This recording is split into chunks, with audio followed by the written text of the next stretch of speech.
محبت اور عقیدت عطا فرمائے۔ اب واقعہ میں بتاؤں آپ کو، بتانے جا رہا تھا حضرت ابراہیم بن ادہم نے، حضرت ابراہیم بن ادہم اللہ کے مقرب ولی، انہوں نے فرشتوں کو دیکھا کہ وہ رجسٹر میں کچھ لکھ رہے ہیں، رجسٹر میں تحریر جس کو کہتے ہیں کر رہے ہیں، تو انہوں نے کہا کہ یہ فرشتوں کو بتاؤ یہ کیا لکھ رہے ہو؟ تو اللہ کے ولی نے جیسے ہی فرشتوں سے عرض کیا تو فرشتوں نے کہا ہم اللہ کے محبوب بندوں کی فہرست تیار کر رہے ہیں۔ تو فرشتوں نے جیسے ہی کہا کہ ہم اللہ کے محبوب بندوں کی فہرست تیار کر رہے ہیں، تو انہوں نے حضرت ابراہیم بن ادہم رضی اللہ تعالیٰ عنہ نے پھر کہا کہ یہ بتاؤ اللہ کے محبوب بندوں میں میرا بھی نام ہے۔ کیا بات ہے۔ تو فرشتوں نے کہا کہ حضرت ہماری فہرست میں آپ کا نام نہیں ہے، اللہ کی مرضی مشیت الہی، جس کو چاہے جو عطا کر دے، بے شک جو چاہتا ہے وہ عطا کرتا ہے، چاہے گا وہ عطا کرے گا۔ کیا کہنے کہ جو ہے رضا پہ ہی راضی رہنا چاہیے، یہی تو سب سے بڑی انسان کے لیے قناعت ہے، اور جس نے قناعت کو اختیار کر لیا وہی غنی ہے۔ نہیں تو انسان کے پاس اگر وادی ہو نا سونے کی، اگر 2 وادی بھی اللہ دے دے تو پھر کہے گا تو اللہ سے یہ دعا کرے گا یا اللہ یہ کون یاد رکھنا جو ہے انسان کے لیے قبر میں ہی جائے گی اس کو جو ہے اب یاد رکھو اللہ کی مرضی۔ تو انہوں نے فرشتوں نے کہا کہ ابراہیم بن ادہم ہم اللہ کے محبوب بندوں کی فہرست کر رہے ہیں تیار، آپ کا نام نہیں ہے۔ تو اتنا سننا تھا حضرت ابراہیم بن ادہم رضی اللہ تعالیٰ عنہ نے کہا اچھا اللہ کے محبوبہ کی فہرست میں میرا نام نہیں، تو اب تم اللہ کے محبوب بندوں سے محبت کرنے والوں کی فہرست میں میرا نام لکھو۔ کیا بات ہے، کیا بات۔ پھر کچھ دیر کے بعد فرشتوں کو دیکھا حضرت ابراہیم بن ادہم رضی اللہ تعالیٰ عنہ نے، یعنی اوپر جو نام تحریر کر رہے تھے اس سے اوپر وہ لکھ رہے ہیں، اور پھر آپ نے کہا کہ اب کیا لکھ رہے ہو؟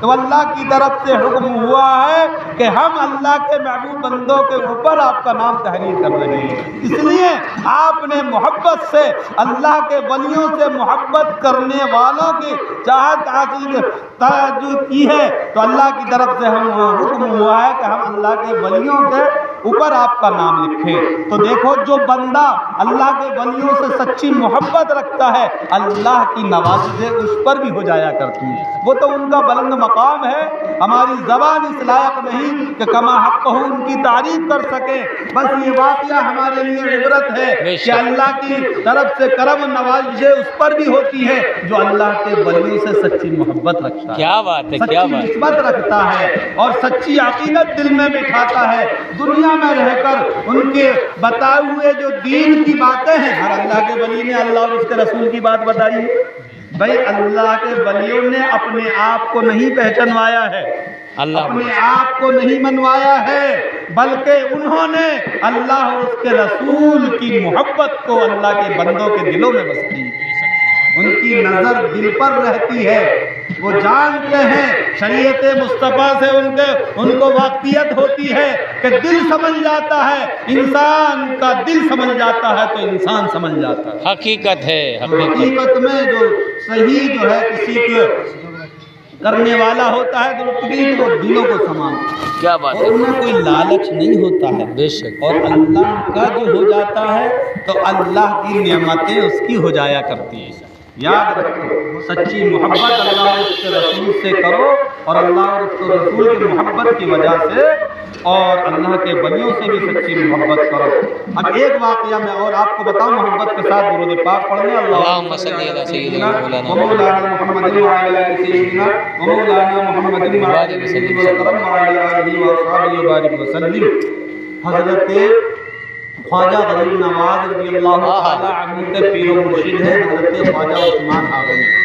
کیا نام ہے؟ خواجہ عثمان ہارونی۔ اور یاد رکھو ہندوستان میں جو آج اسلام کی بہاریں ہیں، مسجدوں میں اللہ کا ذکر ہے، نمازیں پڑھی جا رہی ہیں اور مدرسوں میں دین سکھایا جا رہا ہے، یہ سب خواجہ غریب نواز کی محنتوں کا نتیجہ ہے۔ بے شک، حقیقت۔ ہندوستان میں پہلے بت پرستی ہو جایا ہوتی تھی، اور جب آپ آئے تو آپ کے قدم اور بھیجا کس نے ہے؟ اللہ کے رسول نے بھیجا ہے۔ ہمارے نبی کی ہمارے نبی کے شہزادے ہیں، اللہ کے رسول صلی اللہ علیہ وسلم کے شہزادے ہیں۔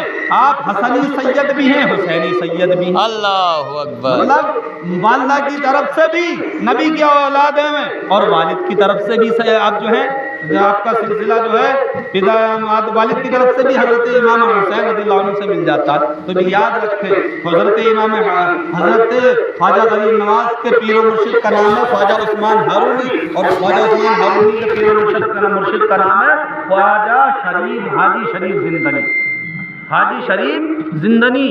تو آپ حضور خواجہ غریب نواز رضی اللہ تعالیٰ عنہ کہاں سے آئے؟ سنجر ایک جگہ کا نام ہے، اسی وجہ سے آپ کو کیا کہتے ہیں؟ سنجری کہتے ہیں۔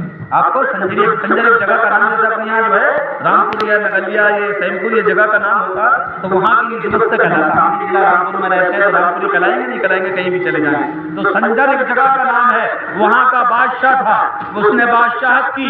دنیا سے جانے کے بعد جب اس کو دیکھا گیا، کسی اللہ والے نے دیکھا تو دیکھا وہ جنت میں ہے بادشاہ۔